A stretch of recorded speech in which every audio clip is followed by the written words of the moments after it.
Naomi, what's next for these special athletes? As an organization, we don't want it to just stop with sports. Shouldn't. You know, we hope to create some kind of sustainability plan where we can help them in some kind of vocation. Just, you know, of course, we can't do it on our own. We need sponsors to help us.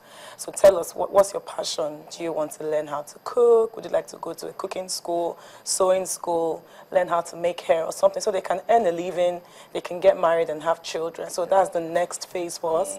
That's what we're trying to delve into to ensure that they can have a life after the games, not just the games. The games will always be a part of it. It will be like a hobby and something that they love to do, but they still need to have a life after the game. So that's what we're trying to do as an organization. How rewarding is this a tournament for the athletes? To be honest, I can't even describe it, you know, but it's very rewarding for them because now they have a sense of belonging.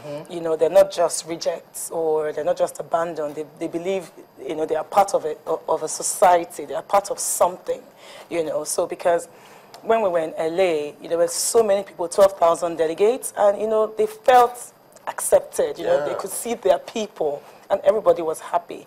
There was no difference, and it was such an amazing experience for them, and even for me as well. It was awesome, and I learned a lot of things, I understood a lot of things, and it was good. Even watching the game, Cecilia, guys, let me share this story. This guy, Matthew Bailey, he's just 9. He's British. I can't remember the special needs he has, but he needs to run, and he shakes when he's running. So he has a walker, just 2 wheel. And then as he was going, just before he got to the finish, about 10 meters away, he dropped it and decided to run unaided. He fell down. He got up again. He saw the love that people were showing. It was overwhelming. And then he finished that race unaided. That's the spirit. The power of sports.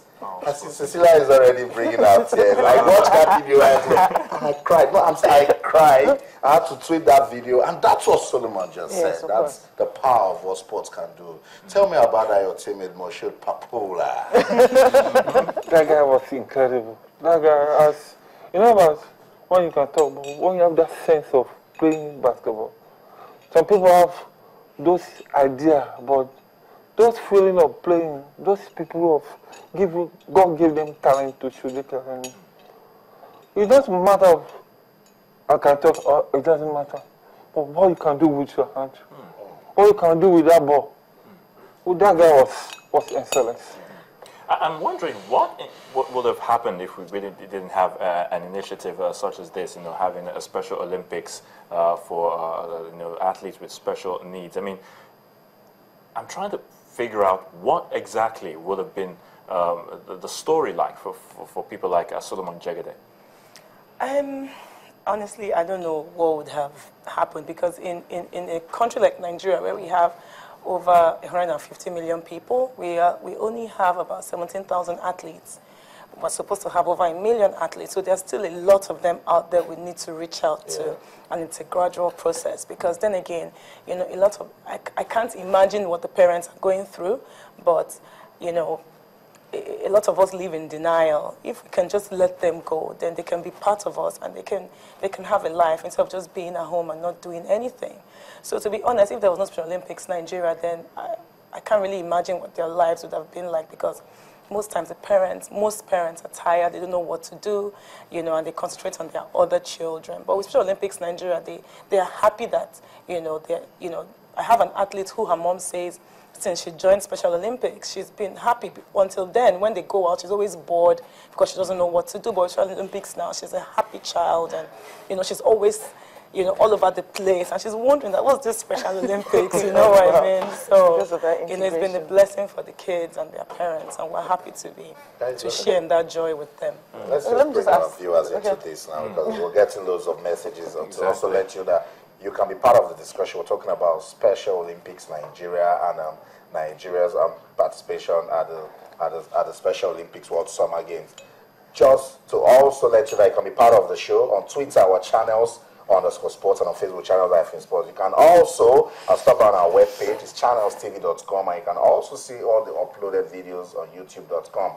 Some of you are on the go. Yes, we get your messages, but don't watch and drive. You need to give drive 100% attention. Just go to mthechannelstv.com and download our app for iPad, iPhone, your BlackBerry, your Android, your iOS phone, and your Windows phone. And then you see the superstar Solomon Jegede. He has the gold and silver medal, and then he's on top of the world, and we love it because, guys, it's all about empowering athletes with special needs. Yeah, definitely. Exactly. You know, I was wondering how Naomi is being they're able to reach out for these athletes, because some parents just don't want to showcase their child when they have such challenges and all that. It's always difficult for them to accept that God gave me this child. So how do you reach out to such parents to actually let those kids, you know, join the special sports?